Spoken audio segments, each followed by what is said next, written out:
काय सांगाल? खरं तर एका व्यापाऱ्याला बरोबर. लुटण्याचा प्रकार या ठिकाणी झाला आहे आणि या ठिकाणी तक्रार देण्यासाठी तुम्ही आलेला आहात, काय सांगाल?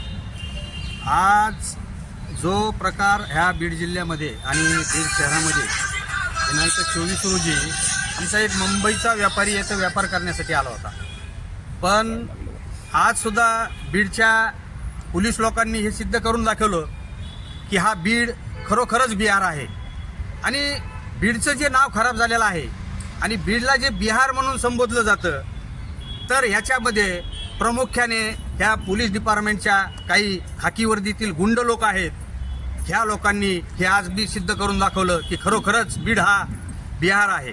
आमच्या एका प्रतिष्ठित व्यापाऱ्याला व्यापार करण्यासाठी आला असता त्याला त्याच्याकडून 4 लाख रुपये असा त्याच्यावर दरोडा टाकला ह्या पोलीस लोकांनी आणि ह्या आमच्या व्यापाऱ्याकडून 4 लाख रुपये लुटल्याचा प्रकार आज दिनांक 24 रोजी विशाल लॉज ह्या ठिकाणी हा घडलेला आहे.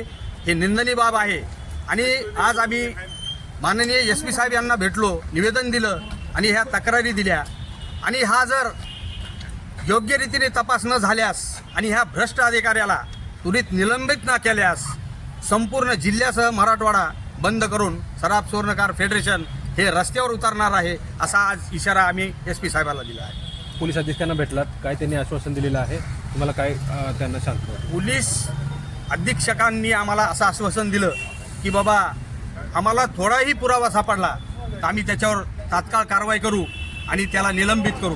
आता आमची अशी मागणी आहे की ह्या भ्रष्ट अधिकाऱ्याला नुसतं निलंबित करून चालणार नाही की अशा ह्या लोकांनी बीडचा बिहार केला, अशा लोकांना बीड जिल्ह्याच्या बाहेर फेका आणि ह्यांना बडतर्फ करा अशी आम्ही त्यांना मागणी केलेली आहे आणि त्यांनी ते आश्वासन आम्हाला दिलेलं आहे.